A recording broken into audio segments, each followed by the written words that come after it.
Nos ha quedado muy poquito tiempo para la segunda conferencia, que es sumamente importante e interesante, de manera que le vamos a dar la palabra al magíster Ricardo Aronskid para que comience su exposición. Así tenemos un tiempito a partir de la 1 para hacer preguntas. También, en este caso, no tomen nota, va a estar el video de la conferencia puesto en la página, en el campus virtual, de manera que van a poder registrarla y volver a analizarla y volver a escucharla. Bueno, buen día. Ante todo, el agradecimiento por la invitación a poder plantearles a ustedes algunos temas que a mí me parecen importantes. No es muy frecuente, y lo digo porque me convocan muy seguido a distintas actividades económicas, pero es muy poco frecuente que se plantee un tema tan profundo como política económica y proyecto nacional. En general, los argentinos somos sometidos a una especie de bastardización permanente del debate público, y entonces las consultas más frecuentes tienen que ver con la inflación, con el dólar blue, con el precio del tomate, y no es casual, digamos. Me parece que es tener permanentemente a la población discutiendo estupideces y bajando la puntería en relación a los temas importantes que tenemos que pensar. Y bueno, cuando fui convocado para esta actividad y se me planteó como tema política económica y proyecto nacional, también sentí una reivindicación un poco del pensamiento, ¿no? de tratar de pensar cosas más importantes, de hacer reflexiones de una trascendencia mayor que si el CEDIN va a funcionar o no va a funcionar. El título en sí mismo da para algún ensayo largo, porque los dos componentes del título, política económica y proyecto nacional, requieren una serie de aclaraciones que a mí me parecen significativas. Primero, política económica es hablar de política. Y la palabra economía tiene una historia universal y tiene una historia en nuestro país que tiene que ver con que la economía le fue sustraída a la población. Seguramente muchos de ustedes tienen esta sensación que yo voy a describir ahora, la sensación de que el ciudadano común de economía no sabe nada. No sabe ni puede saber, porque aparte los economistas que abundan en los medios de comunicación se ocupan de que la economía aparezca como una ciencia imposible de comprender. En la Universidad de Buenos Aires, antes de la dictadura militar, lo que existía era una carrera que se llamaba Economía Política, que tiene que ver con toda la tradición verdadera de la buena economía, que es que la economía no se puede pensar separada, independiente de la política, y no es casual que después del proceso de reorganización nacional, después de la última dictadura militar, en vez de economía política pasó a llamarse economía. Intentando transmitir la idea de que existe una cosa, una especie de tecnicatura que no tiene nada que ver ni con la política, ni con la sociedad, ni con la historia, ni con nada, sino que es una especie de técnicas matemáticas complicadas que están por afuera del conocimiento del ciudadano común y que requieren una cantidad de estudios y que en muchos casos requieren pasar por alguna universidad del exterior y especialmente norteamericana para poder entender algo de lo que se llama economía.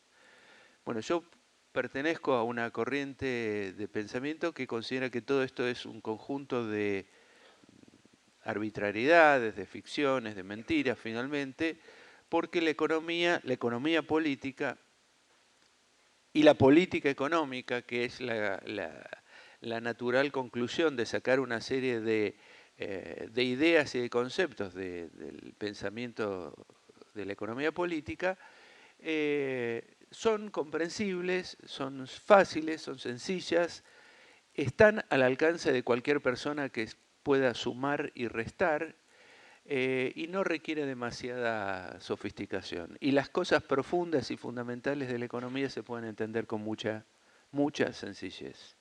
Esta es una primera cuestión que es una preocupación de los economistas y de los académicos, que es restituirle a la sociedad, restituirles a ustedes la capacidad de pensar temas económicos sin tener que pasar por la tutela de estos especies de economistas profesionales que han finalmente secuestrado a la disciplina y la han usado para fines propios, por empezar, que es el enriquecimiento personal, y fines sociales muy específicos, que es la opresión, la dominación y la explotación del pueblo.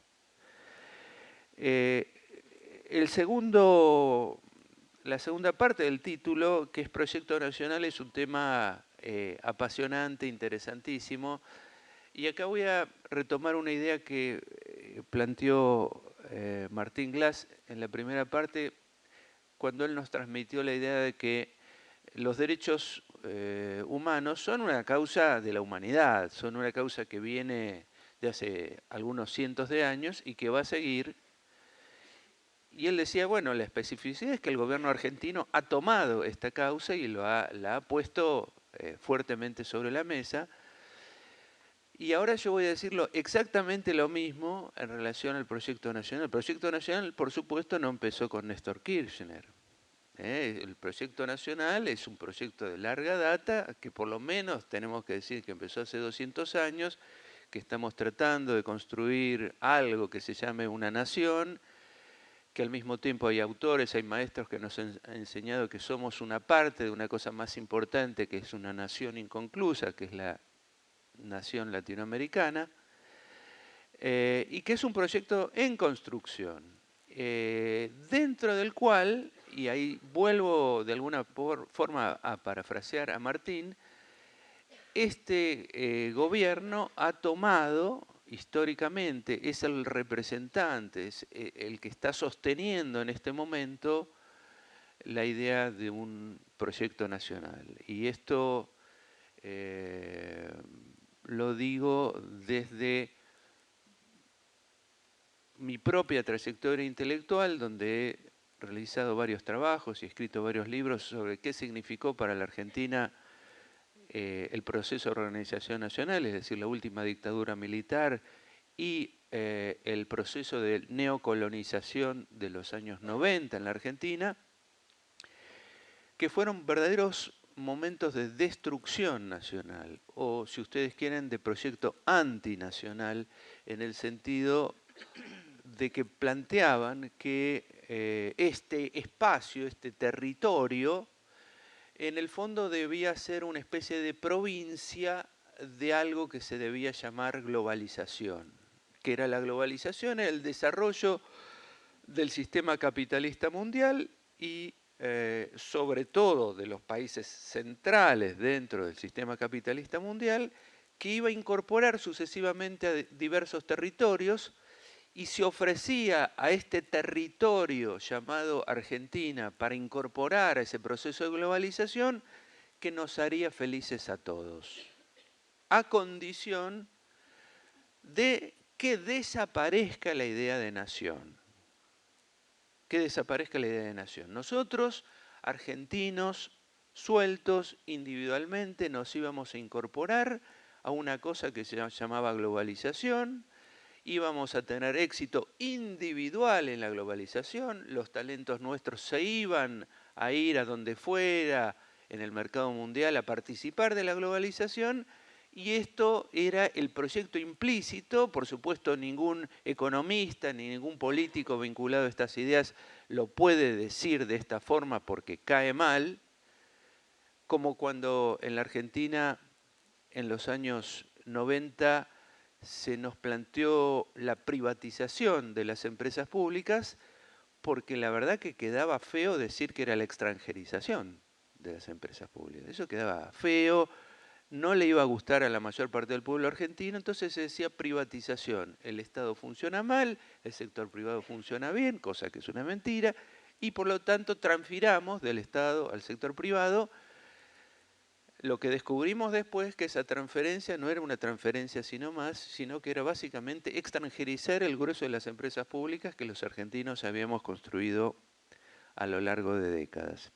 Entonces, en relación a ese trasfondo de disolver a la nación y ofrecerle a cada argentino individualmente una especie de destinito propio, frente a eso yo planteo que existe una cosa que se llama proyecto nacional, que es la idea de pensar al conjunto de estos habitantes que están adentro de la frontera de la Argentina como un conjunto que tenemos intereses comunes, que tenemos, compartimos un conjunto de desgracias y también de potencialidades y que podemos tener un destino común. La idea de nación es básicamente esa idea de sentir que formamos parte de una comunidad que tiene intereses en común, que nos incluye y que nos responsabiliza también en relación a los otros. Eso también está muy emparentado con lo que planteaba Martín, la idea de que el derecho humano no es un derecho individual, personal mío,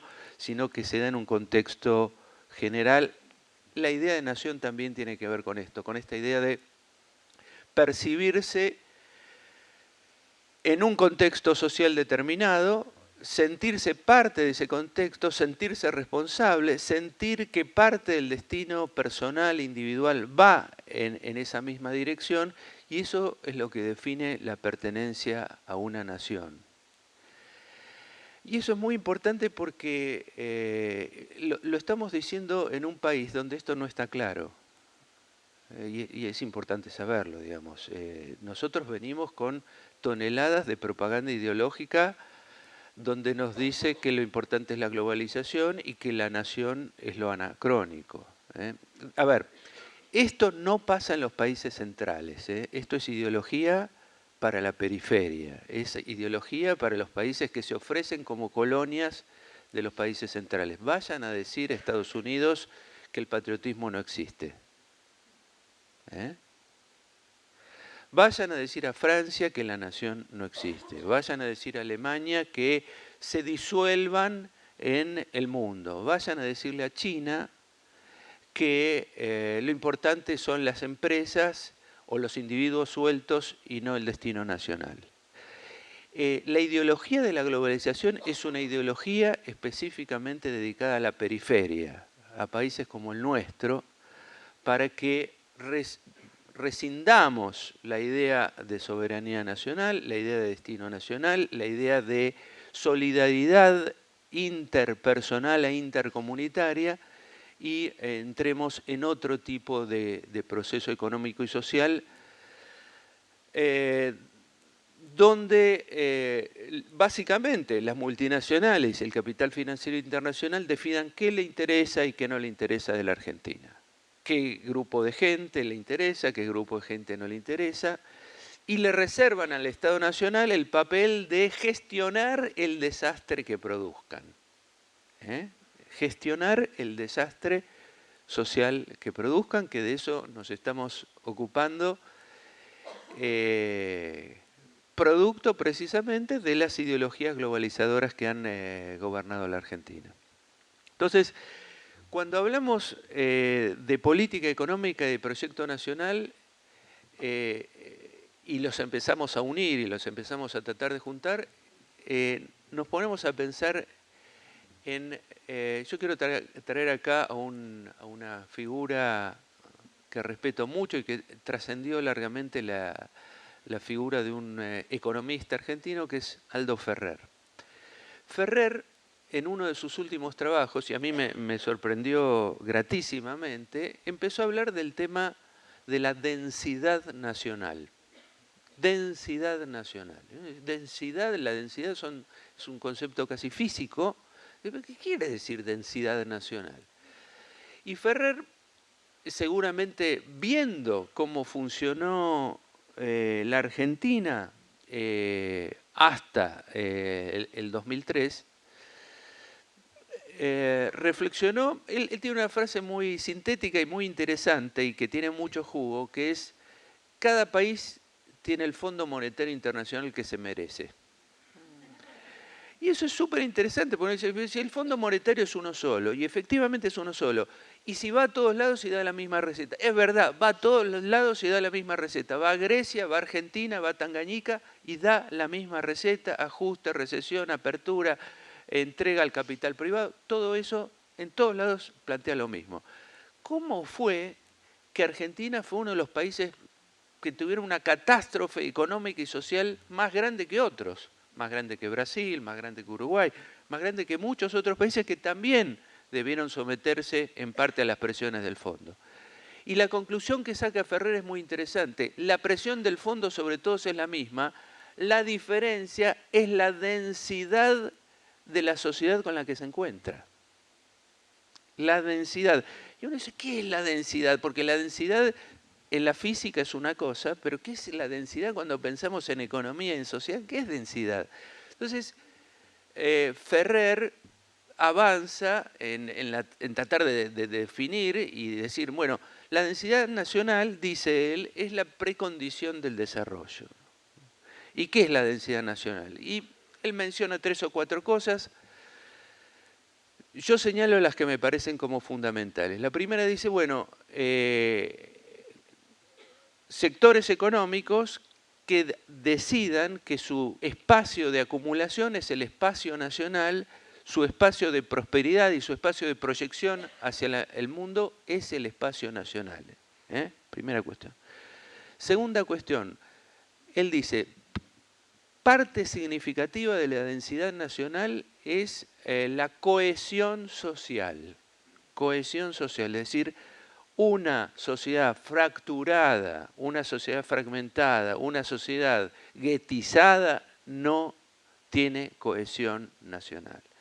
Y tercero, muy importante, Ferrer dice, pero aparte de todo, los sectores dirigentes de esa sociedad que estamos pensando, para que haya cohesión nacional y para que haya densidad nacional, tienen que tener una ideología propia y una lectura propia de su propio país y de su ubicación en la economía mundial. Es decir, tienen que ver el mundo desde su país y no ver a su país desde el mundo. Yo creo que estos elementos son súper importantes para pensar la Argentina, porque Ferrer dice, esto es lo... dice, él ha estudiado un conjunto de casos muy importantes en el mundo, de países que han llegado al desarrollo económico, a tener un lugar importante en el concierto mundial. Dice, en todos estos países se le encuentra esto. Primero, si ustedes lo quieren decir más claro, que Ferrer, burguesías que tienen un proyecto nacional, es decir, que deciden acumular en su propio país, invertir en su propio país, generar riqueza en su propio país, hacer negocios, por supuesto, para eso están las burguesías, y desde ahí generar prosperidad y progreso para el conjunto de la población, haciendo que, no viviendo de rentas estatales, sino generando un proceso de progreso económico, invirtiendo en ciencia y tecnología, difundiendo el conocimiento, es decir, haciendo un montón de cosas que son nada más y nada menos que la imagen de los países desarrollados que tenemos. La segunda cuestión, él dice, no puede haber una proyección nacional hacia el mundo si uno tiene el país fracturado. Si uno tiene castas, si uno tiene gente en la miseria, a la cual lo que hay que hacer es reprimirla, básicamente, lo único que se ocurre. Y yo agregaría a eso que dice Ferrer, que tampoco uno puede tener una clase dirigente fantaseando con vivir en Miami. Martín decía, pensando en Levinas, la patria es el otro, y yo digo como contrapartida, hay una fracción de los sectores cultos de la Argentina para las cuales la patria es Miami. Y no es un chiste. La fantasía es terminar en Miami. Es decir, acá ganamos plata, pero el lugar donde se vive bien es Miami. He renunciado a vivir bien aquí, por ahora me mantengo en un gueto, en un barrio privado, en un lugar cerrado, estoy fortificado contra la sociedad argentina, estoy asustado, no me gusta, no la quiero, no me interesa, no me importa. No siento ningún vínculo ni personal, ni emocional, ni político con el resto del país y estoy juntando plata y en algún momento ojalá me pueda establecer en otro lado. Eso es un problema desde el punto de vista del marco que establece Ferrer de lo que es la densidad nacional. El otro tema que para mí es un logro extraordinario y tiene que ver con que estemos acá en este momento pensando estas cosas, y la verdad que es un milagro, yo lo vivo de esa forma, es el vuelco ideológico y cultural que hemos tenido en la Argentina en los últimos 10 años. Es decir, no es que Argentina cambió totalmente, digamos, todavía tenemos un grado de colonización cultural e ideológica descomunal, pero digo, en relación al 0 grado de cuestionamiento que teníamos a fines de los 90, el mundo ridículo, absurdo e irreal que vivíamos en la época de la convertibilidad, esta Argentina donde, y lo digo explícitamente, a mí no me gusta hacer personalismo, odio cualquier culto a la personalidad de quien sea, así que digo esto para decir que cada vez que escucho los posicionamientos internacionales de la Presidenta de la Nación, no lo puedo creer. Porque está leyendo el mundo desde la Argentina y está leyendo el mundo desde América Latina, cosa que yo me había acostumbrado durante décadas a escuchar la voz de los políticos argentinos tratando de repetir como loritos lo que los centros ideológicos, los centros de poder internacional piensan de América Latina. Lo que hacía la dirigencia política argentina era una especie de adoctrinamiento local a favor de los intereses globales. Y lo que se empezó a plantear en la Argentina en la última década es claramente empezar a ver al mundo desde la Argentina, decir qué es el Fondo Monetario Internacional desde la perspectiva nuestra, no desde los países centrales. Desde los países centrales, el Fondo Monetario Internacional es un conjunto de técnicos brillantes que le dicen a los países lo que deben hacer bien. Desde nuestra perspectiva es un organismo de colonización ideológica, política y cultural que nos ha llevado a una crisis terrorífica. Es decir, leer al mundo desde la perspectiva nuestra tiene que ver con algo fundamental, que es empezar a reconocer cuáles son nuestros intereses. Y esto tiene que ver con una cuestión central. Una nación no se puede constituir si tiene confundido cuáles son sus intereses nacionales. A ver, si yo creo que los intereses nacionales míos son los de Repsol, yo tengo un problema. Si yo creo que los intereses míos son los del Fondo Monetario Internacional que viene a ayudarme, bueno, yo estoy en un problema. Si yo creo que hay que seducir al capital para que venga a la Argentina a hacernos prósperos, yo estoy en un problema porque no entendí nada de cómo funciona el mundo. Es decir, lo que tenemos que empezar a hacer en la Argentina, y es un largo proceso, porque todos los días tengo constataciones de que estamos muy complicados en relación a eso, es poder identificar cuáles son los intereses nacionales. ¿Cuáles son los intereses nacionales?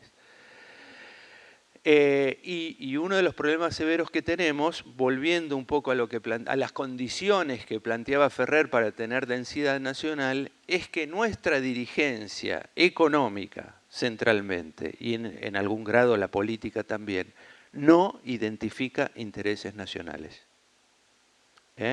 Uno podría, en un pizarrón, dibujar 2 círculos, decir, bueno, estos son los intereses del mundo, estos son los intereses de Argentina, yo creo que hay algún punto de intersección entre los del mundo.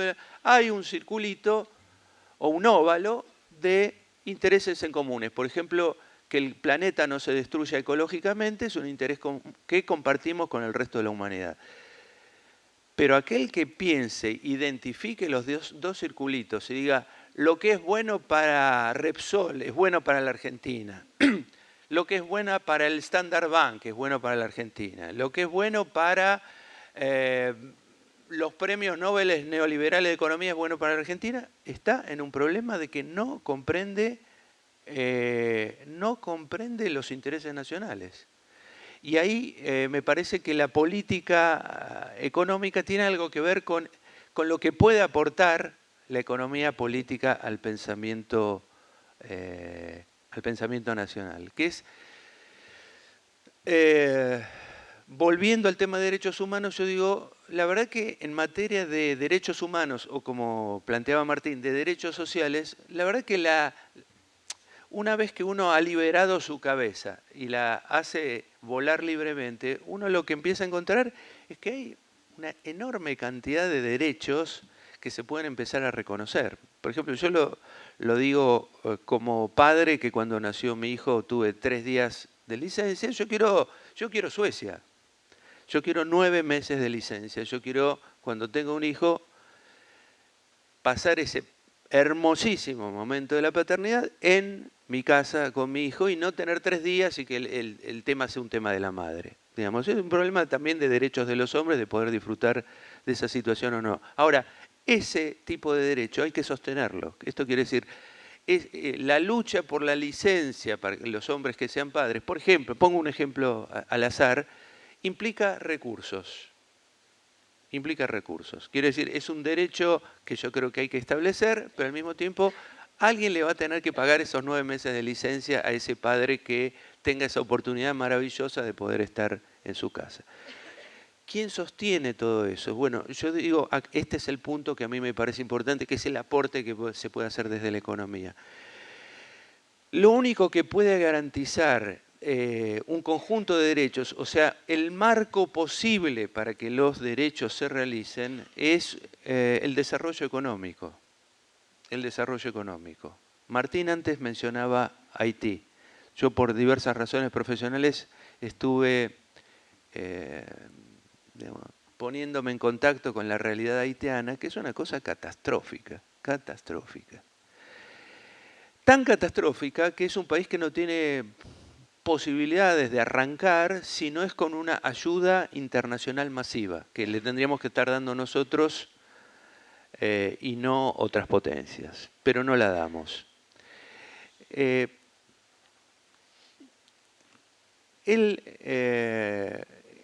desarrollo, en el caso argentino, es una posibilidad muy concreta, muy factible, muy al alcance de la mano. Pongo el ejemplo de Haití como un país que es tan pobre que no puede salir. No puede salir y hay que ayudarlo de afuera a que salga. No es el caso argentino. El caso argentino es el de un país con un potencial productivo fantástico, fenomenal, con una capacidad de garantizar derechos sociales extraordinaria, con un potencial de levantar el nivel de vida de los 40 millones extraordinario, extraordinario. Y uno dice, ¿y entonces qué pasa? ¿Qué pasó? ¿Qué pasa? ¿Qué nos pasó? Bueno, yo digo, algo de lo que Ferrer señala me parece que nos sirve para pensar. Uno tiene en la Argentina una cúpula empresaria altamente extranjerizada, este es un punto complicado, pero cuando teníamos una cúpula empresaria más nacional, tampoco esa cúpula empresaria se ocupaba de promover el desarrollo nacional. Ustedes saben, y estas son cifras oficiales del Banco Central de la República Argentina, argentinos tienen en el exterior cerca de 200.000 millones de dólares. 200.000 millones de dólares. Denme 200.000 millones de dólares y yo cambio la Argentina. No a mí. Dénselo a cualquier persona con la bandera nacional en el pecho y cambia la Argentina.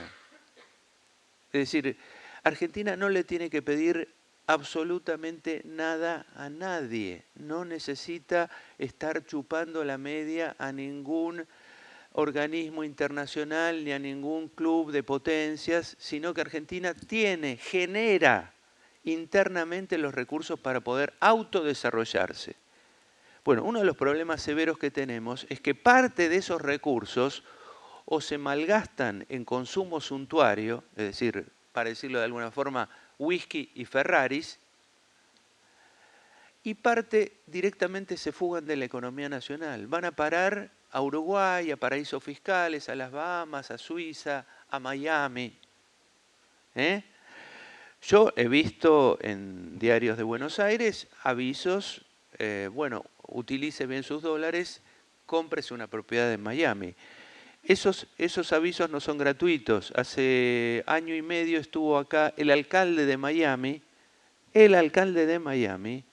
promoviendo la inversión de argentinos en Miami. ¿Por qué vino a Buenos Aires? Porque acá hay mucha gente con capacidad de invertir en Miami y que le gusta Miami. Ahora, ese es un problema. Miami puede ser lindo, feo, yo no lo conozco, pero quiere decir, hay un problema que tiene que ver con la pertenencia nacional, que es un problema severo. Desde el punto de vista de la economía, yo le decía, 200.000 millones de dólares afuera son 200.000 millones de dólares que no existen, que han sido desperdiciados, que no nos sirven, que podemos erradicar absolutamente la pobreza, la indigencia, construir viviendas para todos los argentinos y darle un impulso formidable al desarrollo científico y tecnológico nacional. Y nos sobra, y nos sobra. Es decir, y son recursos argentinos que hay una parte de los argentinos que define que estén afuera y que no sirvan al desarrollo nacional. Eso es lo que Ferrer llama densidad nacional. ¿Por qué un país no se desarrolla? Bueno, con este tipo de comportamiento social, bueno, vos tenés dificultades porque vos generás riqueza, pero no la reinvertís. Y eso genera que vos estés con un nivel de vida, con una sociedad fracturada, innecesaria en el caso nuestro. Innecesaria. Podríamos estar infinitamente mejor de lo que estamos. Ahora, esto tiene que ver con otra cuestión muy importante y que atañe más a la carrera que ustedes están haciendo, que es que las sociedades fuertemente fracturadas, y la nuestra no es la única, sí tenemos que decir, hablando de patria grande, que la patria grande a veces nos avergüenza un poco, porque América Latina es, dentro del planeta Tierra, el continente más desigual. No hay desigualdad mayor que la que hay en América Latina. Uno va a África, hay menos desigualdad que en América Latina. Ni que hablar Asia, ni que hablar... Bueno, los países desarrollados se caracterizan precisamente porque las disparidades son mucho menores. Y eso quiere decir sociedad cohesionada, sociedad que se siente en un mismo barco, que es la diferencia entre esas sociedades desarrolladas y los países de América Latina, donde tenemos sociedades fracturadas. Les doy un caso extremo. Hace unos años, cuando le quisieron dar un golpe a Evo Morales en Bolivia, Santa Cruz de la Sierra, que es una provincia donde hay más riqueza y donde hay más gente de origen europeo, digamos, las barbaridades que decían en relación al resto de sus compatriotas, las camionetas pintadas con esvásticas, como diciendo, a exterminar a los indios, lo que nos habla de una sociedad hiperfracturada, donde lo que quiere hacer el sector más rico de la sociedad es irse directamente del país, quebrar el país y dedicarse a otra cosa. Afortunadamente ya existía UNASUR, ya existía un gran entendimiento, sobre todo entre Argentina y Brasil, y entre Argentina y Brasil le dijimos a las bestias esas que no avalábamos, ni íbamos a avalar, ni íbamos a permitir que hicieran la salvajada que querían hacer. Pero porque estábamos nosotros, porque América Latina está más madura, en otras épocas se hubiera podido hacer. Una secesión en Bolivia donde los ricos y los blancos se van por un lado y se sacan de encima a esos asquerosos indios que no nos interesan, que no forman parte de lo que queremos ser. Ahora, este ejemplo que yo traigo de Bolivia, que es una sociedad extremadamente fracturada porque aparte hay un problema étnico muy fuerte, se reproduce también en la Argentina. Se reproduce también en la Argentina y es uno de los puntos que nos debilitan como nación, esa sensación de no formar parte de un mismo espacio social. El desprecio, yo vivo en Buenos Aires y yo conozco ciertas ideologías que circulan entre las clases medias porteñas, el desprecio, el racismo, frente a compatriotas, frente a pobres, frente a chicos nacidos en la exclusión social, donde uno ve una fractura muy importante. Yo digo, ese automovilista porteño que desprecia a ese chico que se le acerca a lavarle el auto, digamos, es característico de toda economía capitalista, digamos, las clases medias desprecian a las clases más humildes, pero aparte tiene un componente de no formamos parte de la misma nación. Y si se pudiera sacarlos de la nación, mejor. Y si se los pudiera tapiar, mejor. Y si los pudiera no ver nunca más, mejor. Porque no nos interesa. Digamos, el futuro de ese chico no tiene nada que ver con mi futuro. Bueno, eso es precisamente la antinación. Eso es la antinación, es la sensación de que no formamos, no tenemos nada que ver, a mí me va fenómeno. Es más, sin este negro me iría mejor todavía, porque este negro me molesta. No acepto, interrumpe mi progreso indefinido en el mundo de la globalización. No me vengan a jorobar. Bueno, ese es un problema ideológico, cultural muy fuerte que tenemos, que se resuelve en la lucha política, en la discusión, en la formación de nuevas camadas de argentinos mejor formados. Es muy importante en ese sentido el conocimiento de la historia nacional. No casualmente los neoliberales porteños quieren volar el conocimiento histórico de las secundarias porteñas. No es menor, no es un problema técnico, es un problema profundo. El resurgimiento de un proyecto nacional en la Argentina a partir de 2003 va en paralelo con la reaparición de la historia nacional, la discusión sana, legítima sobre la historia nacional. Pero estar discutiendo historia nacional en sí es empezar a firmar un proyecto nacional. En los 90 se había volado la historia nacional. ¿Para qué te servía? Lo único que uno tenía que estudiar era inglés y computación. ¿Por qué? Porque somos moléculas en el mundo global. No tiene ninguna importancia tu especificidad nacional. No sirve para nada. ¿Para qué querés estudiar lenguaje, geografía, historia? Se acabó. Computación e inglés y las clases medias porteñas, y supongo que las clases medias de otro punto del país también reclaman lo mismo. Inglés y computación. Eso es globalización, eso es colonización. Colonización en este sentido. El pensamiento económico latinoamericano, eso lo vio súper claro, y ya desde los años 50 empezamos a plantear en América Latina, en Argentina, en Brasil, en Chile, en muchas regiones, una lectura del mundo que planteaba que hay un centro que es Estados Unidos, que es Europa, después se agregó Japón, y una periferia. La periferia somos todo el resto de los países del mundo que orbitamos en relación a las necesidades y a las estrategias de los países centrales. Y ya desde los años 50, nuestros maestros en el pensamiento latinoamericano se dieron cuenta que no eran los mismos intereses, que tenemos intereses divergentes. No son 100% divergentes, pero tenemos divergencias fuertes. Si ustedes quieren, existe una cosa que se llama Organización Mundial de Comercio. La Organización Mundial de Comercio, que reúne teóricamente a todo el mundo, dice lo mejor para todo el mundo es el libre comercio.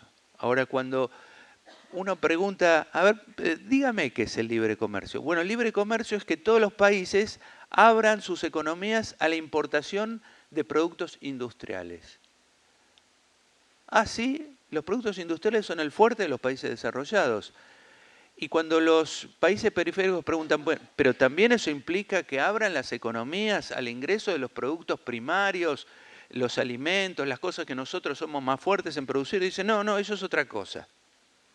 Eso no entró todavía en los acuerdos de libre comercio. Pero ustedes sí abran las economías. Y ustedes dejen que entren todos nuestros productos.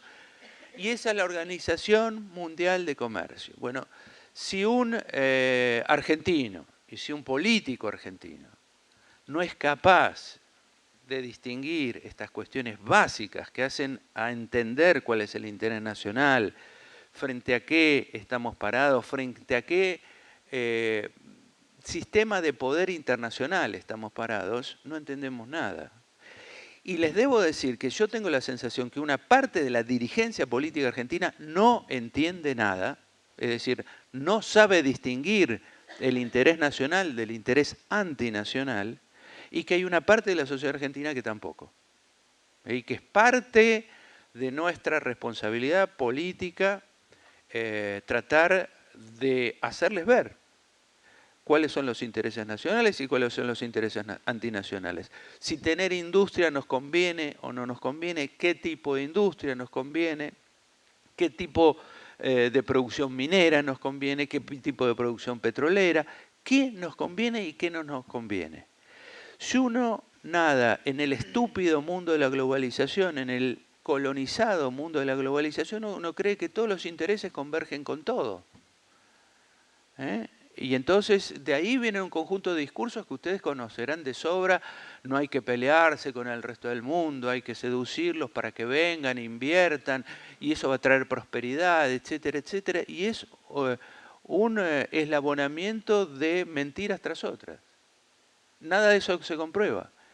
Pero no solamente un problema teórico, nosotros tuvimos una experiencia, nosotros hicimos con nosotros mismos la experiencia. Con Martínez de Hoz empezó la apertura de la economía.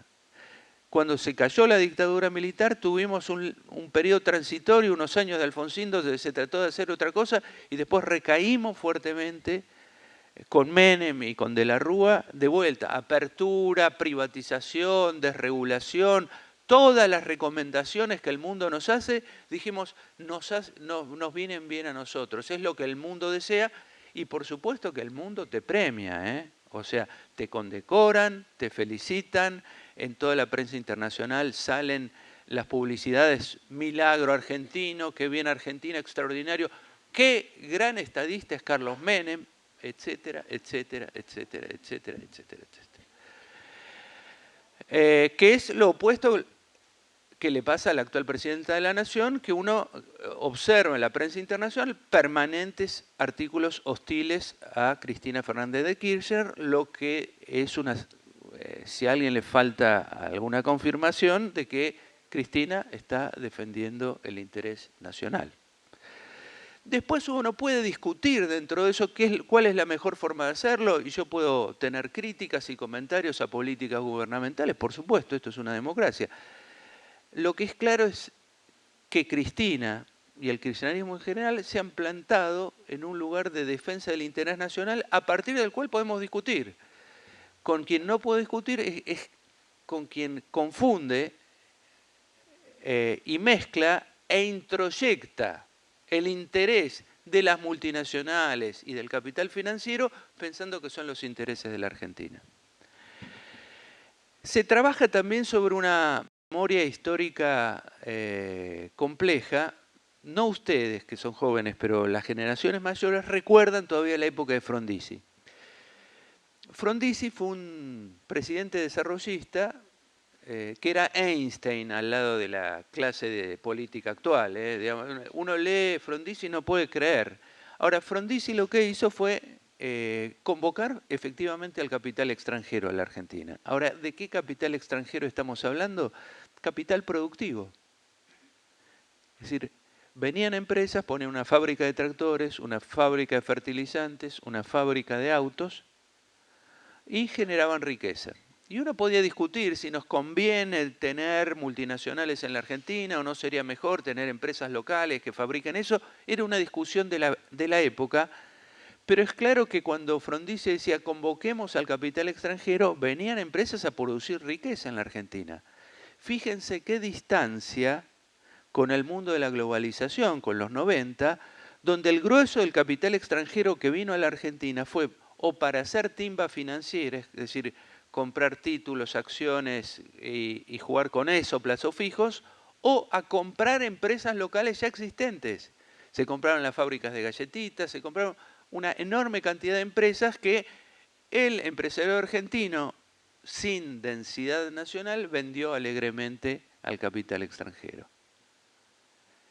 Y acá digo algo sobre las universidades también. Una de las cosas poquísimamente estudiadas por las universidades argentinas y por las universidades públicas argentinas ha sido ese proceso impresionante de extranjerización de la economía argentina.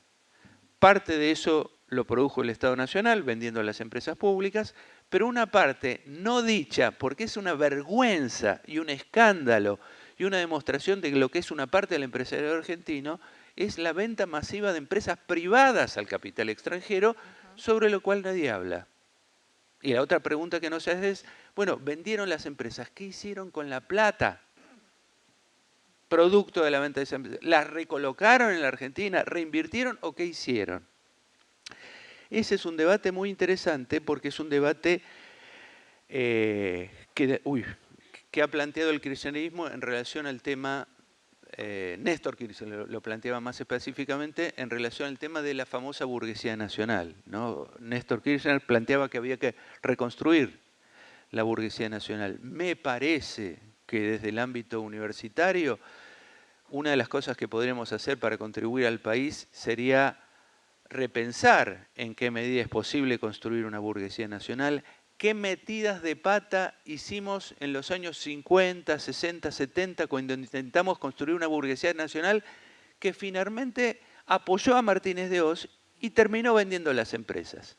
Entonces, queremos volver a dedicar años y esfuerzos y recursos y créditos del Bicentenario a construir una burguesía nacional que dentro de 10 años, cuando esté un poco gordita, venda nuevamente las empresas, o queremos otra cosa. Yo creo que esas son discusiones públicas válidas, interesantes y muy positivas. Entonces, acá yo quisiera de alguna forma ubicar cuál es el lugar de todos ustedes en todo esto, desde esta perspectiva. Si queremos construir nación, si queremos construir una nación con una alta densidad nacional, lo que tenemos que trabajar es por la cohesión social. La cohesión social es un desafío político descomunal porque hay una parte de la sociedad argentina que no quiere la cohesión social y que por lo tanto debilita la nación. Y desde la perspectiva de la nación nosotros que tenemos que reclamar cohesión social. Digamos, los argentinos todos metidos en el mismo barco, porque si no es mentira, no estamos todos metidos en el mismo barco. Y ese proceso de cohesión social tiene mucho que ver con una herencia nefasta que nos dejó más de un cuarto de siglo del neoliberalismo, que es la brecha social descomunal que tenemos en nuestro país. Yo trabajo todos los días en la Universidad Nacional de General Sarmiento. General Sarmiento está en el conurbano profundo, está José C. Paz, Malvinas Argentinas. Nos llegan estudiantes realmente de sectores muy carenciados de la población, charlamos con esos, vemos los problemas que tienen para estudiar, las necesidades que tienen, y nos vamos enterando de muchísimas cosas que nosotros los de clase media de la Ciudad de Buenos Aires no entendemos, no comprendemos, no conocemos, no nos llegan muchos de los problemas. Y lo que vemos es que se fue construyendo en un cuarto de siglo en la Argentina, desde el 76 hasta el 2001 prácticamente, un abismo social, cultural, extremo en la Argentina, donde empezamos a reconocer fenómenos sociales que no existían. Y sobre eso me parece que también las ciencias sociales tenemos algo para decir. En los años 50, 60, 70, con una sociedad argentina mucho más cohesionada, los problemas de la pobreza se podían tratar pensando que el pobre era un tipo igual que yo, con la diferencia que estaba muy mal económicamente, no tenía acceso a un buen trabajo, tenía una serie de condiciones malas, y que si uno trabajaba sobre esas condiciones, el tipo, como era igual que yo, iba a reaccionar de la misma forma, iba a entrar, digamos, en la vida cotidiana que tiene cualquier habitante. Lo que nosotros estamos presenciando es que apareció otra cosa en la Argentina, producto de 25 años de neoliberalismo, que es un hundimiento social que no es solamente material, y yo creo que el gobierno argentino está haciendo mucho desde el punto de vista material. Tengo dudas que estemos trabajando adecuadamente sobre otro conjunto de factores culturales muy fuertes que hacen que haya toda una camada enorme de chicos, por lo menos en el conurbano lo vemos, que están como afuera de la civilización. ¿Qué quiere decir afuera de la civilización? Que tienen problemas profundos en integrarse a cualquier ámbito organizado de trabajo. Me contaba un amigo que trabaja con un equipo de fútbol de chicos, que tienen como problemas básicos. Por ejemplo, dicen, nos encontramos el sábado a las 10 de la mañana a jugar y no pueden llegar a horario. No pueden. Y después dicen, bueno, ¿y ahora cómo nos organizamos para jugar con el otro equipo? Bueno, ustedes a la defensa, ustedes al ataque, y después nadie puede mantener un lugar, todos corren detrás de la pelota. Hay un problema mucho más profundo de destrucción subjetiva que todavía no ha sido adecuadamente abordado y que tiene que ver con la cohesión social y tiene que ver con que esos chicos directamente están fritos, o sea, no entran más al circuito de la vida más o menos peleada de los que trabajamos y tenemos algún estudio. Esa es una fractura, desde mi punto de vista, cualitativamente distinta a lo que conocíamos en otras épocas y que requiere un diseño institucional diferente, muchos recursos, muchos profesionales, mucha gente pensando y mucha gente comprometida que sienta la necesidad de trabajar por la cohesión social, que es trabajar por la nación. El último punto que yo quiero decir, y ustedes ya habrán visto que digamos, no le tengo una fe demasiado importante al sector privado argentino, es que para mí es muy importante el Estado. El Estado es muy importante, me gustó mucho cómo terminó Martín y coincido extraordinariamente. El Estado argentino en estos 10 años hizo dos avances desde mi punto de vista extraordinarios. Primero, dejó de ser un Estado pordiosero. Limosna, por el amor de Dios, denme 3 pesitos, señor Fondo Monetario, señor Banco Privado, y te condicionan, te vuelven loco, te dicen, pero esto te lo damos para que hagas tal cosa, para que despidas gente, etcétera, etcétera, cierren tal fábrica. Se acabó.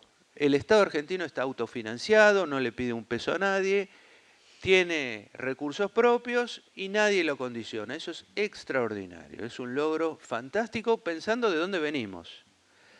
La segunda cuestión es que en la cabeza del Estado Nacional, hay pensamiento político autónomo. Esto quiere decir Néstor, Cristina y muchos de sus funcionarios, no diría todos los funcionarios, ni diría todo el Frente para la Victoria, ni todo el kirchnerismo, ni todo el peronismo, pero hay un grupo de gente muy interesante que tiene una cabeza propia política. Y esto quiere decir, a veces puede coincidir que sirve apoyar a los empresarios y a veces puede pensar que en realidad hay que pegarles con un garrote en la cabeza.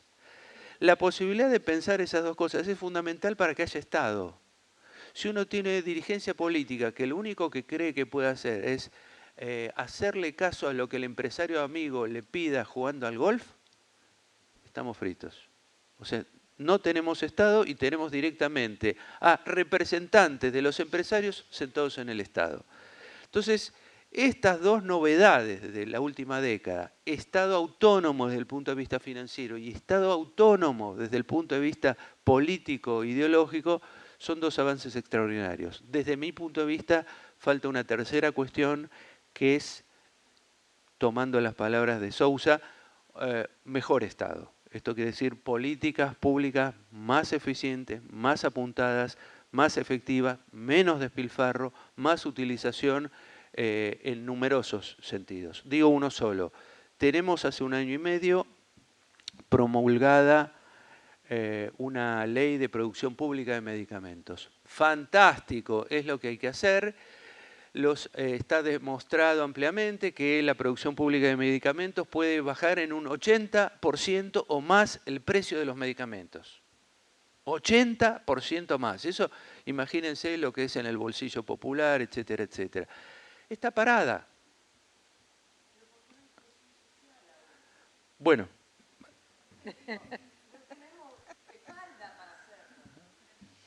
Bueno, eso es lo que yo quiero abrir, lo que yo quiero traer y se inician las participaciones con estas cosas. Nada más.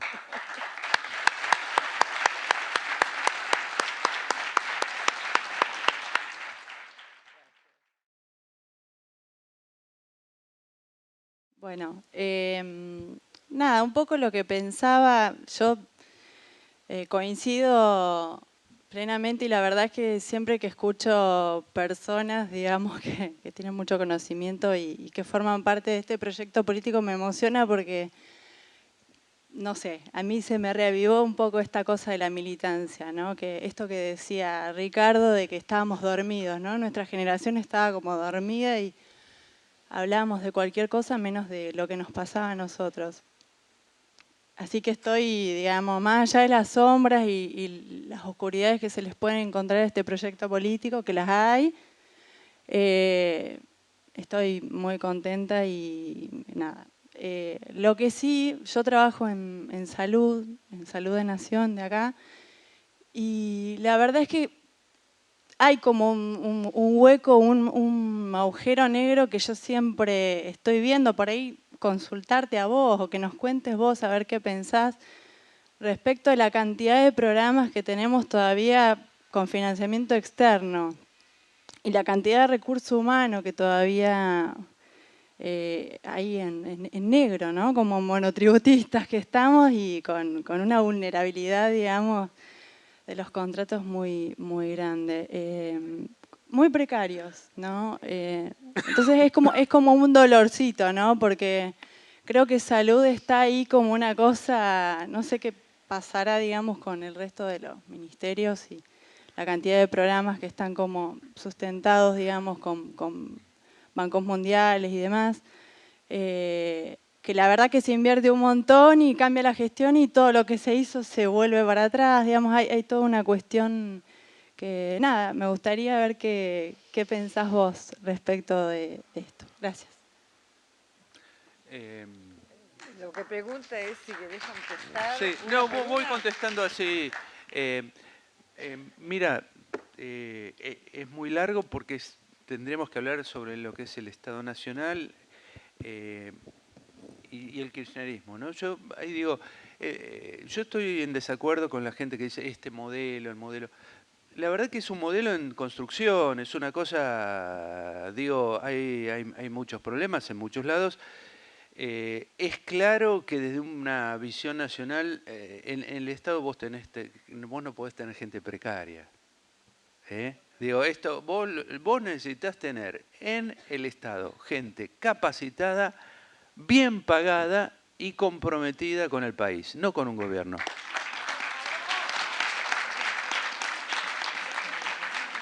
Digo, si ustedes recuerdan en esa semana que gobernó Rodríguez Sá, la gente de San Luis, la saludo, Rodríguez Sá hizo una cosa de demagogia neoliberal de última. Dijo a los empleados públicos, a todos los funcionarios públicos, el tope son 3.000 pesos. Y había cierto alborozo en la población diciendo, ya que son unos inútiles, que se les pague poco. Bueno, ese es el subdesarrollo, es la visión del país chiquito.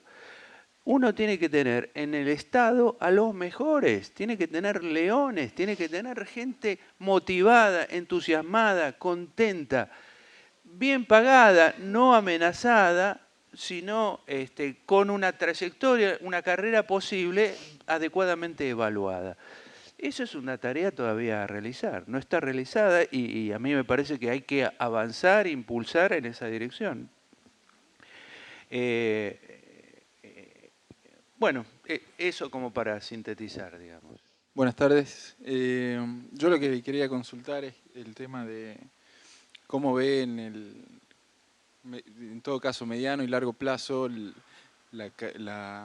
crecimiento, la importancia creciente que va a tener la economía, pero no desde por ahí desde la visión del capitalista de desarrollo tal como la conocemos, sino desde la perspectiva que se está desarrollando, por suerte, de la economía social y bueno, haciendo mucho foco en la parte comunitaria como organizador de esa producción. Y otra cuestión que yo siempre que se habla de, bueno, de por ahí la forma en la que se fue transformando un escenario a otro, me acuerdo que me hacía acordar lo que lo citaba Aldo Ferrer, cuando él estuvo en Córdoba, yo vivo en Córdoba, y hablaban de, no él, sino el grupo Fénix, hablaba de cuáles eran sus ideas previas a Kirchner, ¿no? Hablaban de la necesidad de transformar el sistema tributario, ¿no? O sea, de pasar a un sistema tributario progresivo, digamos. Entonces, bueno, ¿cuáles son los obstáculos por los que usted considera que todavía eso no se le ha dado todavía el impulso necesario? Bueno, sobre el primer tema, el tema de la economía social. Mi impresión es que por ahora la economía social requiere de un apoyo estatal importante. Sé de un conjunto de empresas recuperadas que si el Estado no las apoyara por diversas vías no serían viables.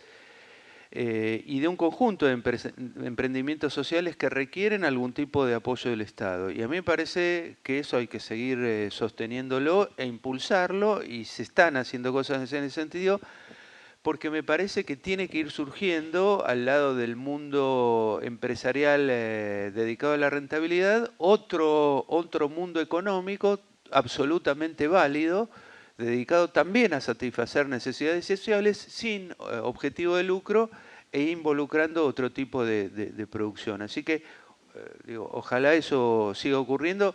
Quiero decir, por ahora me da la sensación que no le he encontrado viabilidad económica por afuera de apoyos estatales. Entonces me parece que hay que seguir luchando para que el apoyo estatal continúe y se expanda.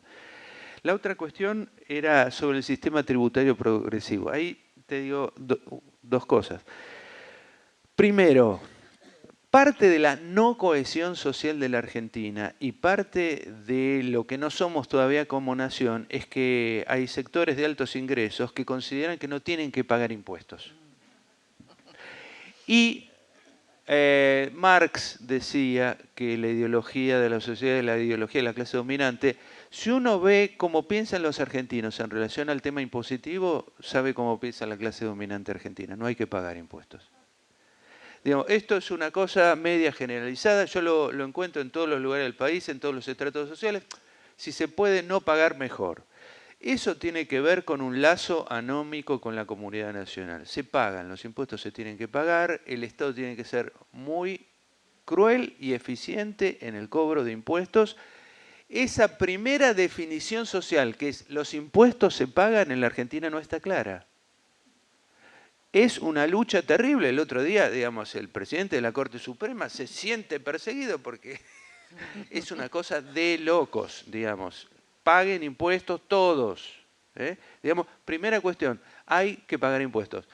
Vos decís sistema tributario progresivo y es un tema que los economistas, qué sé yo, los economistas alternativos planteamos hace rato y seguramente es una cuenta pendiente. Digo, Martínez de Oz sacó el impuesto a la herencia, nunca nadie más lo puso, no hay impuesto a las actividades financieras. Hay varias cosas que hay que ajustar claramente.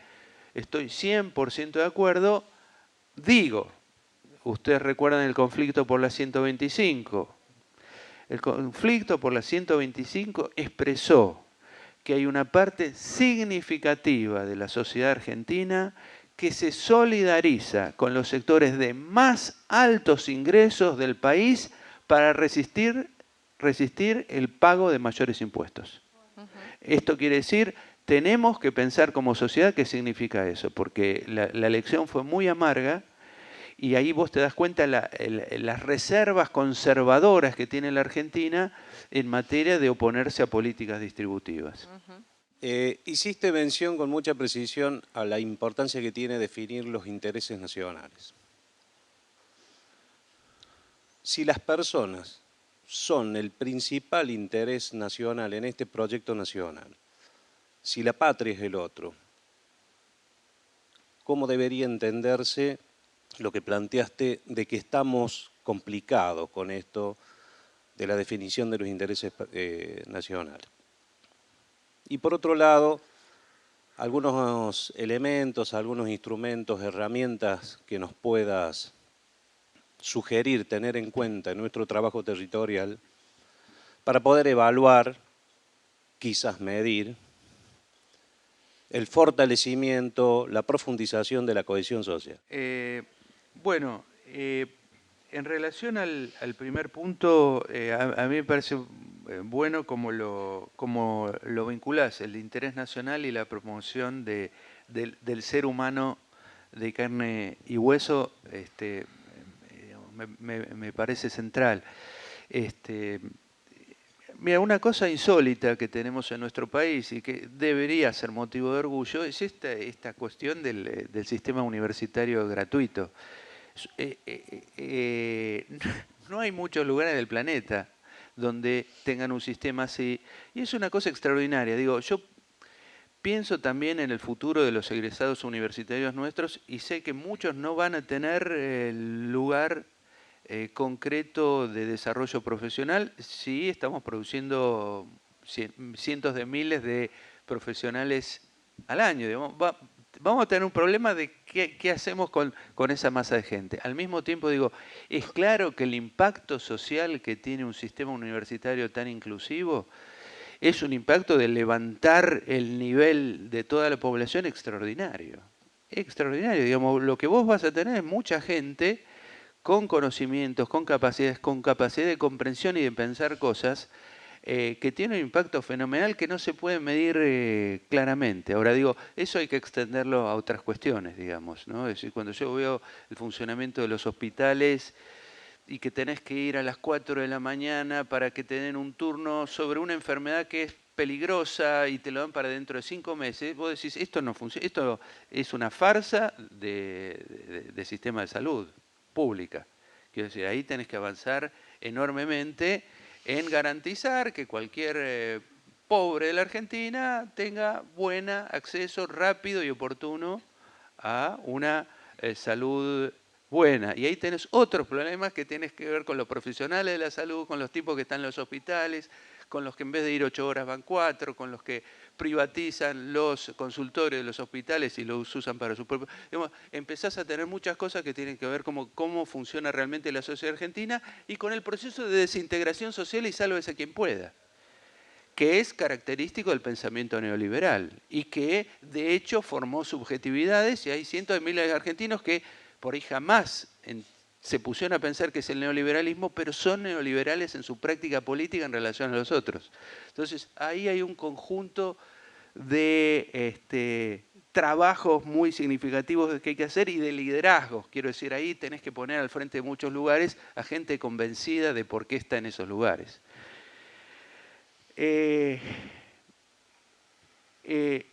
Lo otro que preguntaste es la profundización de o sea, cómo se vería en cada zona, en cada lugar, o cómo se evalúa el tema de la cohesión social. Sí.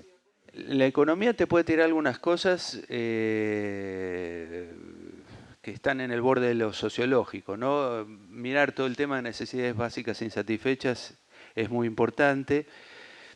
Naciones Unidas produce todos los años un índice de desarrollo humano. El índice de desarrollo humano es interesante porque incluye una serie de variables no económicas, sino que tienen que ver con esperanza de vida, alfabetización, etcétera, etcétera, mortalidad infantil. Bueno, ahí hay una serie de cosas duras, digamos, para ver.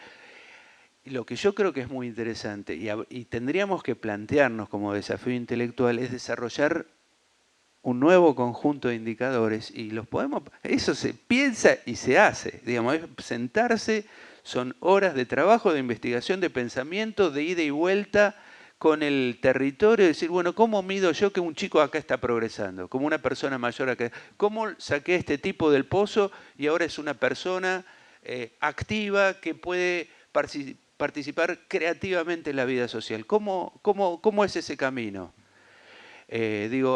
Por supuesto que acá necesitas un trabajo interdisciplinario, pero es una cosa que se puede hacer. Yo siempre digo, ¿por qué aceptamos los indicadores internacionales que elaboraron en Washington? Digo, pensemos nuestros indicadores, ¿qué es lo que nos resulta importante para nosotros? Y estudiamos eso.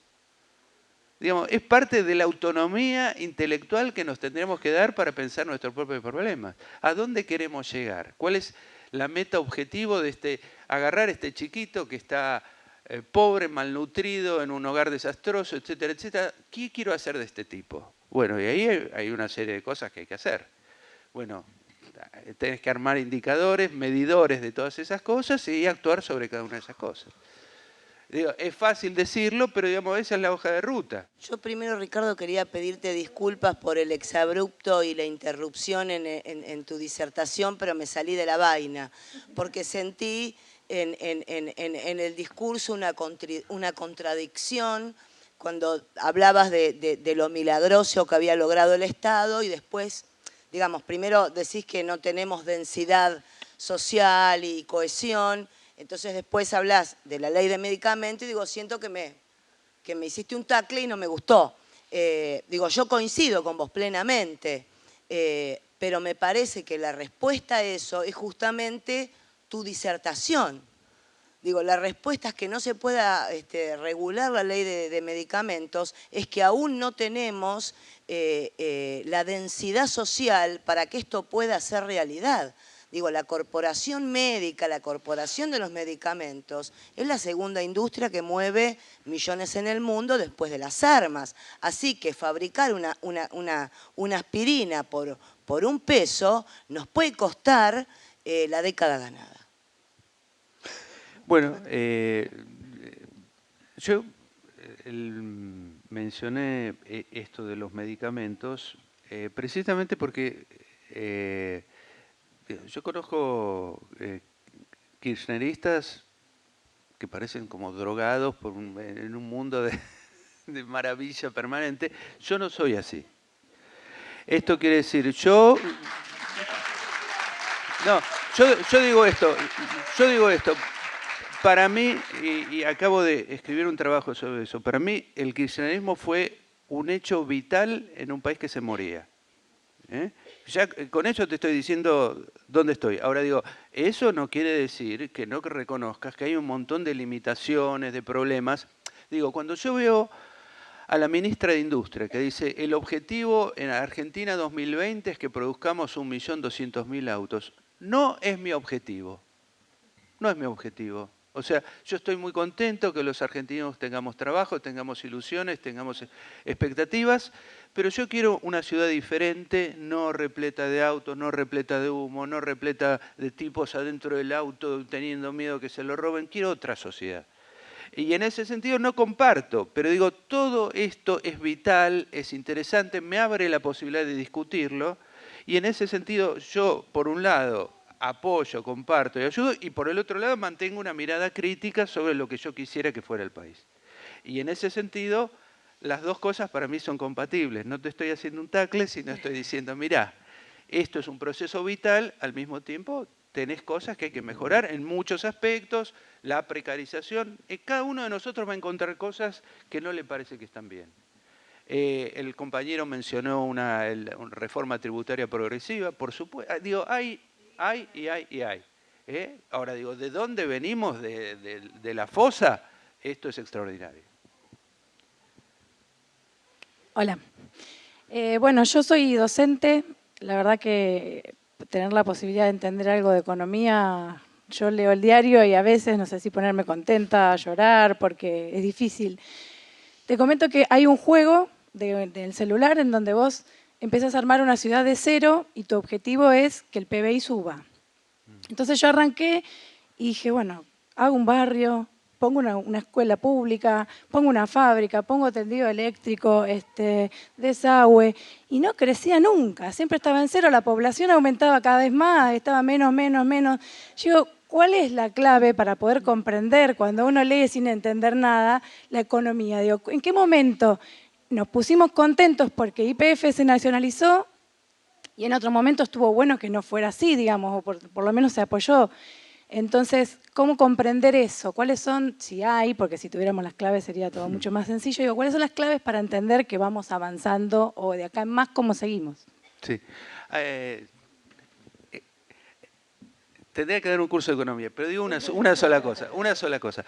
Primera cuestión, producción de riqueza material. Si no hay producción de riqueza material, todo el resto es verso.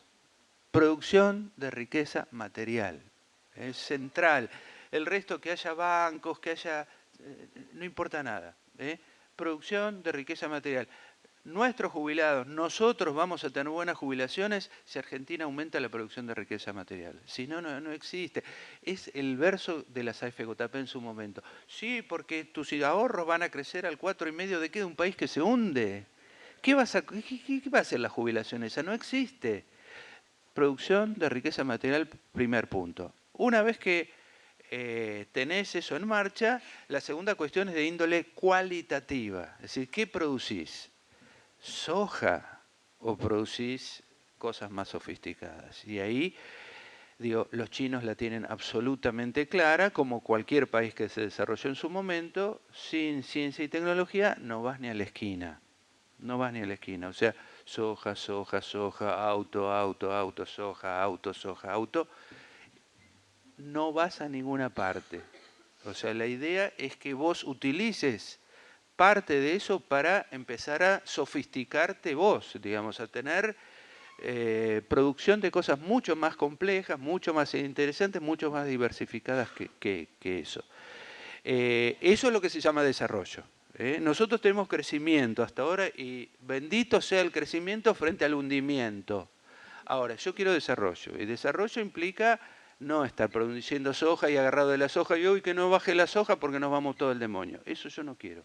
Digamos, yo quiero producir 1000 tipos de alimentos distintos para el mundo. No quiero exportar miel a granel a Alemania para que en Alemania la envasen, le pongan un nombre en alemán y ganen el 300 o el 500% sobre lo que me pagaron a mí. Quiero yo producir miel en la Argentina, sofisticada, de calidad, bien presentada y venderla al mundo. Entonces ahí tenés 80.000 cosas que podés hacer. Nosotros exportamos, por ejemplo, lana sucia. Nueva Zelanda, que exporta lana limpia, que consiste en lavar la lana, cobra 10 veces más por tonelada de lana que Argentina. Bueno, esto es de idiota, digamos, no hacerlo. Eso, ¿qué pasa? ¿Qué nos pasa? Bueno, eso es lo que yo llamo desarrollo, digamos, que tenés que hacer cosas para pegar el salto, que vos necesites trabajadores más inteligentes, ingenieros más inteligentes, diseñadores más inteligentes, que los tenés aparte, porque digamos hay bueno en la Argentina. Así que eso es poner en marcha un montón de cosas que en realidad tenemos y que nos falta esa coordinación y esa inteligencia y esa mirada que a veces falta.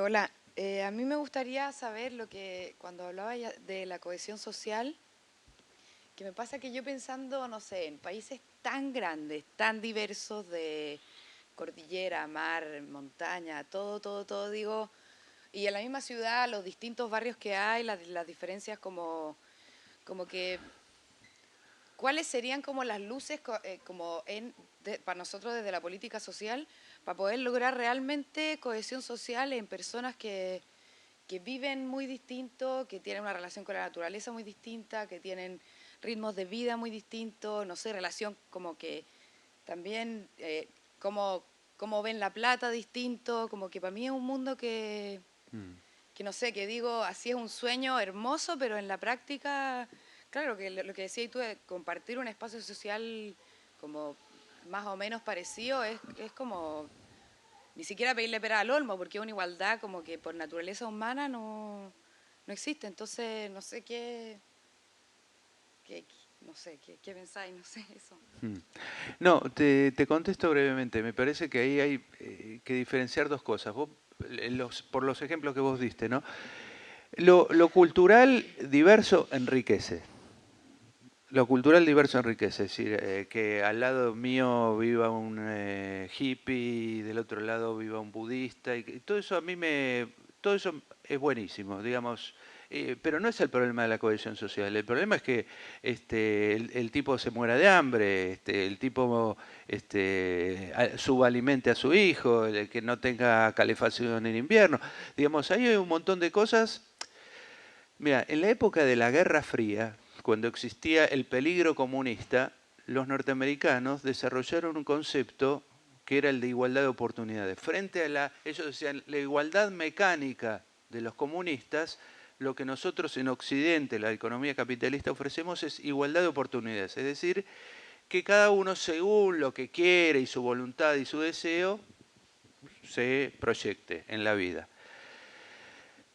Si uno analiza el concepto de... fíjate que ahora, cuando se terminó la Guerra Fría, ya no se usa más el concepto de igualdad de oportunidades porque el concepto de igualdad de oportunidades es ultra revolucionario. Si vos pensás lo que es igualdad de oportunidades, es que las personas tengan la suficiente autonomía como para poder decidir por sí mismas qué rumbo van a elegir en la vida. Elegir, no que les tocó, elegir. Igualdad de oportunidades implica que ese chico sea concebido en un vientre de una mujer alimentada, que sea educado con una serie de parámetros modernos, que no sea sometido a arbitrariedades, que no le peguen, que no lo humillen. Si vos pensás todo lo que es igualdad de oportunidades, es absolutamente revolucionario. Ahora, a partir de ahí, por supuesto, vos tenés diversidades, bienvenidas sean, pero me parece que el concepto de cohesión no tiene que ver con suprimir diferencias idiosincráticas de estilo, culturales. A vos te gusta el azul, a mí me gusta el verde, bienvenido. El problema es que yo, como a mí me gusta el verde, yo me compro todo el verde que quiero, y como a vos te gusta el azul y sos pobre, te jodiste. Ese me parece que es el problema. Sí, un poco, Ricardo, de lo que bueno, desde el primer momento, como que cuando empezaste a dar tu disertación, la verdad que uno siente que coincide en un montón de cosas y demás, y es como que se ilumina de un montón de ideas y cosas que son totalmente ciertas. Solo que por ahí pensando un poco de nosotros, de la actividad que vamos a hacer o de las prácticas que vamos a tener, es como que, sí, hay intereses nacionales, intereses internacionales, ver al país desde adentro, qué hace la presidenta y demás. Es como que hay macros intereses, como que hay cosas así, objetivos económicos gigantes, porque por ahí nosotros creo que cuando vayamos o sea, buscaba bajarlo a la realidad de que en mis manos o en la mano de cada uno de nosotros podemos hacer, digamos, en la pequeña, en el día a día con 5, 6, 10 personas o 20 familias con las que vamos a estar o vamos a conocer y demás. Entonces un poco pensaba que tomando en cuenta la cuestión, digamos, agarrando un poco de lo que decías de esta creación, de lo que decía Néstor Kirchner también, de la creación de nuevos empresarios nacionales, yo pensaba de gente que conozco, que está comenzando a producir ahora en el norte de Argentina, y veo que están comenzando, están con este aumento del consumo y demás, están teniendo un poco de logros, pero es como que siguen teniendo la misma mentalidad, que es lo que hablábamos nosotros ayer, que como que tenemos todos, hasta incluso nosotros, ese bagaje del cultural del capitalismo y demás que los encontramos hasta en las mismas personas. Entonces uno dice, che, bueno, cuando este hombre que está comenzando a vender los vasitos para poner la miel, qué sé yo, de plástico, dentro de 10 años, antes vendía 10 vasitos y los vendía uno por uno y ahora tiene 10 empleados, tiene la misma lógica que un gran empresario y se quiere ir a Miami ahora, ¿viste? ¿Qué es lo que pasa? Creo que un poco, o sea, abstrayéndonos de todo eso, que la realidad, digo uno, ¿qué es lo que podría hacer? Vas ya en la realidad y creo que en este trabajo del día a día, en la economía social solidaria, teniendo en cuenta, por ejemplo, estos microcréditos que hay, estos pequeños productores que se han organizado. Por ejemplo, en Santiago hay un grupo de teleras, mujeres que antes estaban separadas individualmente, que salían a la ruta a vender los telares y de vez en cuando le iba bien, o en el verano que iban todos los veraneantes a Mar del Plata, del norte, ahí y de eso vivían. Y como se han organizado ahora, han podido vender a otros lados y es como que, digamos, son las nuevas empresarias. Entonces, ¿qué es lo que pasa? Pero ¿quién invierte en eso? El principal inversor en esto, en ese derecho de poder tener la propia empresa, ese derecho humano también que es, lo hace el Estado. Y de acuerdo al conocimiento que vos tienes de las finanzas públicas o del conocimiento de cómo funciona el Estado Nacional en su financiamiento, si es posible de que eso pueda continuar con el tiempo, esa inversión en estos emprendimientos, digamos, de la economía social solidaria básica, que creo que van a ser los futuros empresarios con esa ideología más nacional donde están. Sí, eso. Bueno, mira, el punto que traes es interesante porque es evidente que hace falta, si vamos a ser un país dentro del capitalismo, necesitamos empresarios, empresarios que sirvan.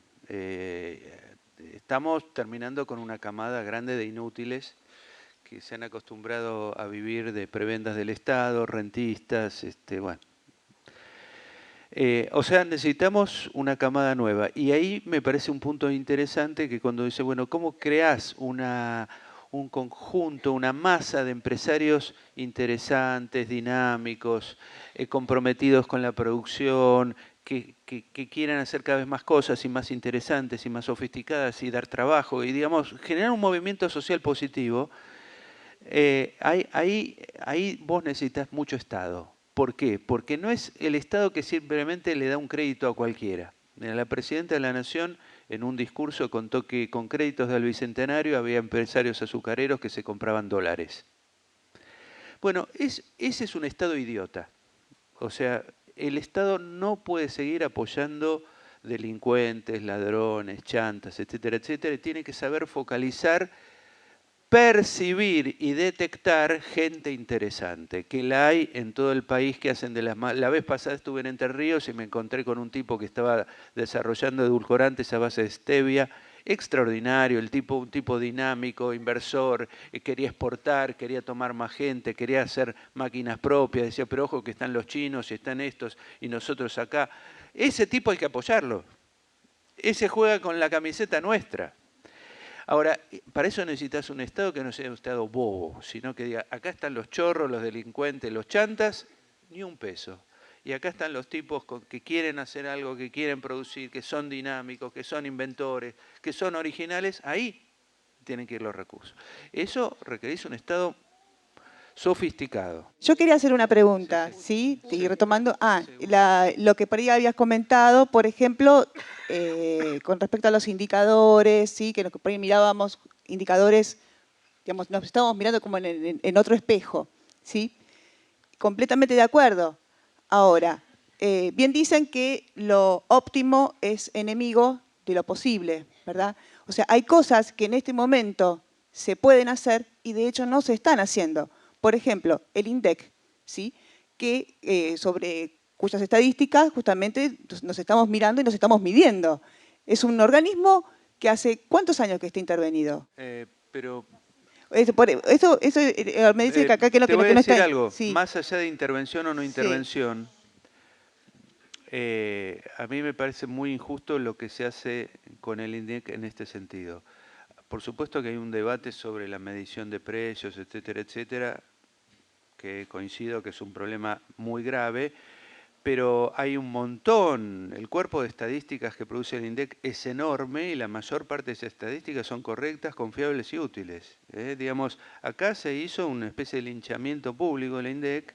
Por supuesto que hay una discusión válida y ahora en septiembre el INDEC lanza un muy buen índice de precios, mucho más sólido que todo lo que había hasta ahora, y ni que hablar que las consultoras privadas, pero es válida la discusión y la crítica a lo que se ha hecho en materia de índice de precios.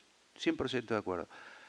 Pero ojo, que el INDEC produce muchísima información muy útil y muy seria sobre muchísimas cosas que utilizamos los investigadores. O sea, no todo lo que produce el INDEC es porquería y mentira, ¿eh? Está bien. Ese es uno de los puntos. Tengo dos más. Sí. Otra de las cosas que también que es posible, y creo que en eso estamos de acuerdo, en que justamente el Estado tiene que contar con los mejores. Eso es verdad. Pero basta darse una vueltita justamente por los ministerios para preguntar justamente cómo es que ingresaron la mayoría de los que están, por ejemplo, en este momento. No ha sido justamente por concurso y muchas veces ni siquiera por idoneidad, sino más bien porque tienen a un amigo político, porque son justamente compañeros de militancia en realidad. O sea, recién una de las compañeras hablaba justamente del Ministerio de Salud. ¿Cuánto tiempo hace que no hay un concurso para que ingresen profesionales, por ejemplo, en ese ministerio? Digo ese por tomar cualquiera, ¿sí? Sí.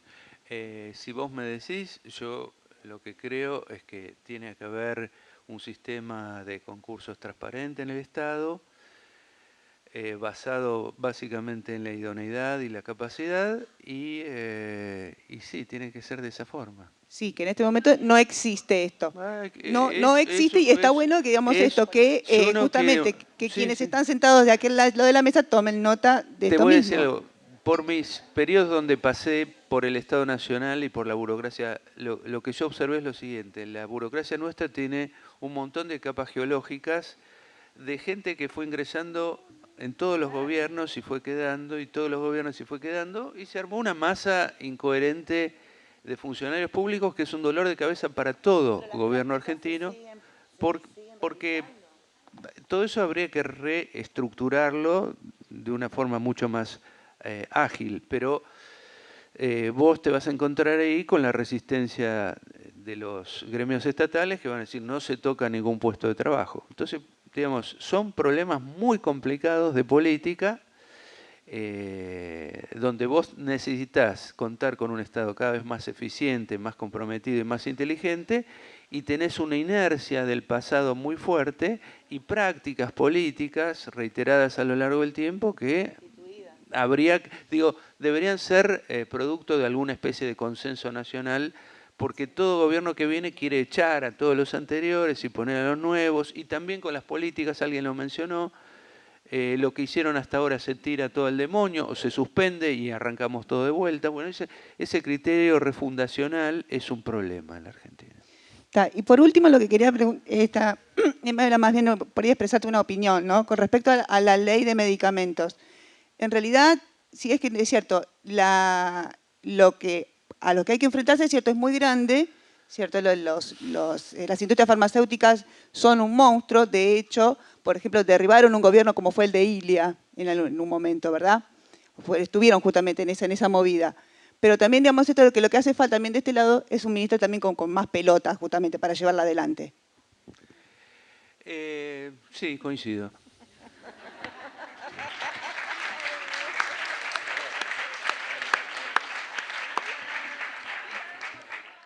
Yo más que todo para cerrar, digamos, voy a hacer muy cortito, contarles mi historia, muy cortita, con respecto a la pregunta que hacía el compañero, es que decía cómo nosotros como trabajadores sociales detectar gente que les guste trabajar y que tenga ganas de trabajar en lo social, y de también poder formar una empresa social.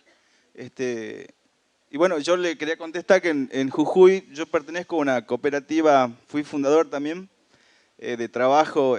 Nosotros fabricamos implementos para discapacitados de costo social. Empezamos a trabajar hace 7 años, ya surgimos en los 90 más o menos. Empezamos a tocar la puerta a los ministerios hasta que conseguimos financiamiento. Financiamiento social, o sea, que se entienda así. Ingresamos por los microcréditos, sacamos máquinas, empezamos a hacer productos un poco más, mucho mejores. Pedíamos microcrédito para sacar soldadoras de última generación. Eso fue haciendo que nosotros nos formemos trabajemos como una cooperativa, O sea, estamos trabajando como cooperativas y hasta que después supimos cómo se trabaja la teoría, digamos. Después ganamos un premio internacional, no por el financiamiento internacional, sino para una mejor, digamos, para sentirnos mejor de que vamos por el buen camino. Después hacemos diseño, pero lo fundamental, lo que te quería contestar vos, es la formación del trabajo en cooperativa, digamos. De no tener una mirada capitalista de ganancias, sino de aprender a trabajar como una cooperativa social, es decir, la distribución de las ganancias entre los compañeros de manera equitativa, de tener un objetivo claro en hacer asambleas, en marcar bien los objetivos que tenemos. Si el objetivo es de ganar, vamos muertos, digamos. Si no, el objetivo es de tener trabajo, o sea, de tener algo con qué trabajar. Por ejemplo, cuando vamos a los ministerios, decimos nosotros queremos una dobladora de caño para hacer muletas. Y por ahí te hacen preguntas capciosas, trabajadores sociales como son ustedes. Nos dicen, ¿vos querés la máquina y la plata primero o la máquina? Y yo le decía, pero yo prefiero la máquina porque después de esa máquina voy a poder tener plata. Y ellos sí me daban, ¿por qué? ¿Y por qué? Me decían, y porque quiero tener trabajo, le decía yo. O sea, claro, y me dice, pero con esto ganás, vas a ganar plata, vas a dar trabajo a tus compañeros, amigos. Y yo les decía que sí, pero la verdad que la importancia, lo que me gustó que me preguntaran era que no era si quería ganar, sino si yo iba a tener trabajo con eso. O sea, eso totalmente contrapuesto a lo que era, digamos, el pensamiento capitalista de antes, que si un banco no detectaba que vos puedas ganar plata más adelante, no te hacen el préstamo. En cambio, en los financiamientos y en los subsidios que hay por parte de las políticas públicas actuales, nosotros pudimos encontrar otro criterio. Otro criterio. Sí. Bueno, muchas gracias, Ricardo.